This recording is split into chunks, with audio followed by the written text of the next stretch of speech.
Hey everyone.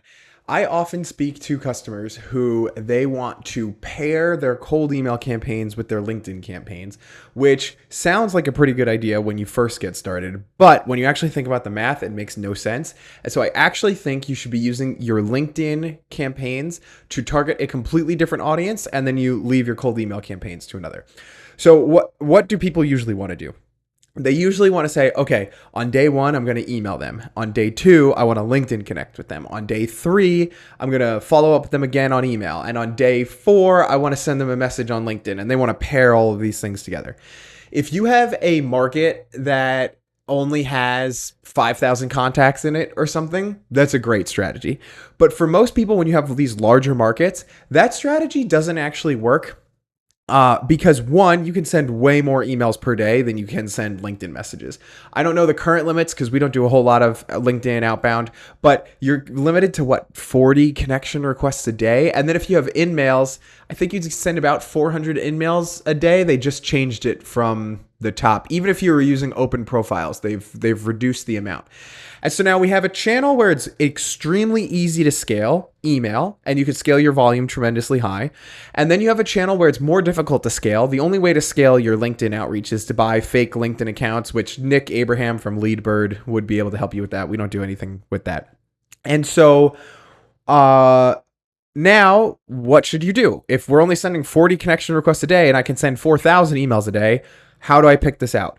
And so I always tell people that you should segregate the channels. And the first thing that you should be doing is creating a campaign in your LinkedIn automation software to connect with your positive responses from any channel, whether it's email, ads, referrals, just speed to lead. As soon as they fill out a form, go connect with them on LinkedIn and send them a message really fast. Great.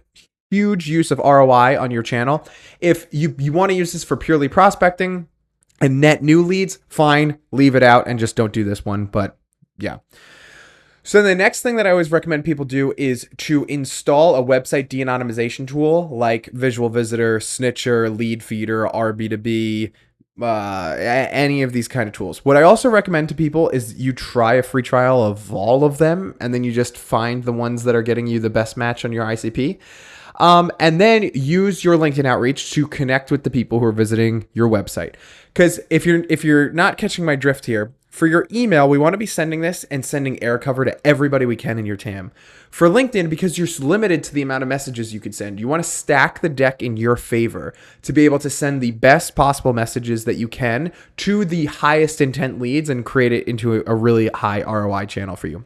So we want to find the people who are on our website and then go connect with those people. You, of course, want to make sure that they actually fit your ICP before you accidentally connect with your wife or your girlfriend or your boyfriend or your brother or whatever is going to happen just because they're on your website. But that's the next step that we want to do. So de-anonymize those people, reach out to them. Do not say, hey, I saw you were on our website checking us out and I wanted to reach out to you. That's creepy. The only people who are going to get away with that are the people who sell the products that do that. So don't do that. The third thing, so now if you're using it for positive responders, let's say you get 20 positive responses a day, you get 15 positive responses a day, whatever it is, then you're connecting with all of those people. Whatever's left over, you're connecting and sending messages to the people who landed on your website that you de-anonymized. Then whatever's left over with that, we want to target the people who are engaging with our customers' content. And now this is a little bit more sophisticated to set up, but with Claude and a Rapid API endpoint, you can still set this up. And so the Rapid API endpoint, I'll give a link for it in the comments. The Rapid API endpoint I'm going to show you allows you to find anybody who's engaging with any post. So you can find a post, and you can even input the LinkedIn URLs of the contacts that you want to be watching. Then on a daily basis, find if they posted anything new. If they posted something new, find the people who are liking it. And then you could score those people to see, okay, do they have the job title of head of sales? And do they fit my ICP, etc.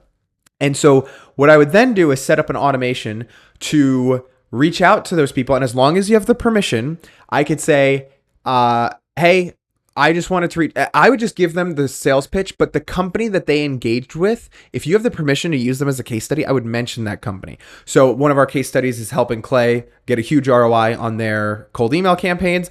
And so anybody who engages with Clay's LinkedIn content, I would reach out and I could say, hey, I wanted to get connected. We helped Clay increase their reply rates and get tons of leads from their cold email channel. I was just curious how you were handling your cold email channel as well.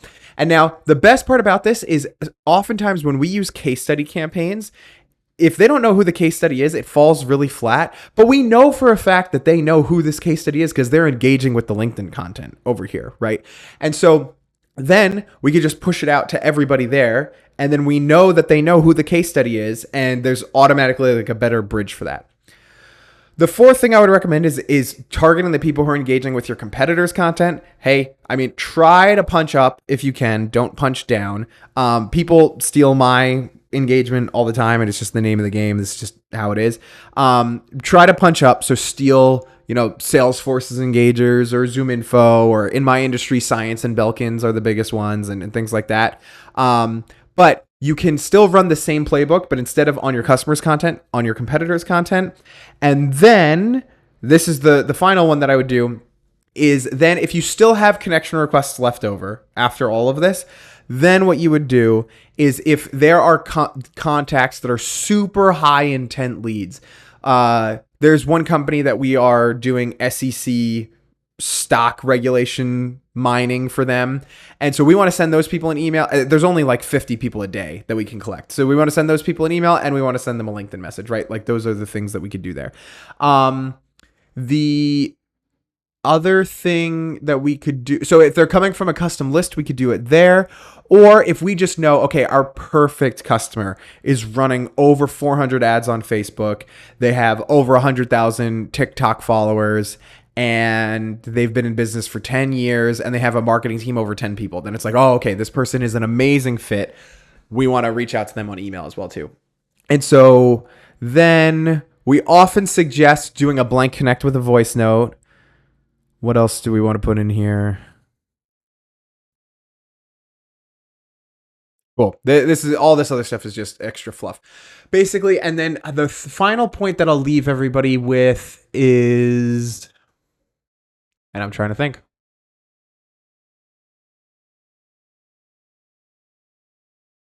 Oh, the way I would set this up to just make sure that the numbers always work is you might be using a platform like HeyReach or Expandy or AimFox or something to automate your LinkedIn requests. I would just set it up so that the highest priority bucket, so the bucket that is the positive responders, the schedule for this is that it can send anytime from 8 a.m. to 5 p.m. all day. It's allowed to send this, right? Then the website de-anonymization visitors, I would let this send from 11 to 5 p.m. so that you get as many of these connection requests out before this campaign starts turning on.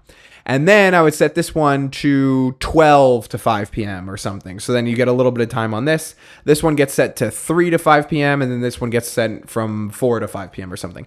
That way, even though the tools don't really have a great way to do this priority leveling, if you just use the schedule of the campaigns, you'd be able to get away with it really nice and easy there. So I hope this was useful. I just usually think that people think about their LinkedIn strategy all wrong. They treat it just like email. And I think there's awesome ways that you can use the platform in order to do way better cold outreach than what people might see.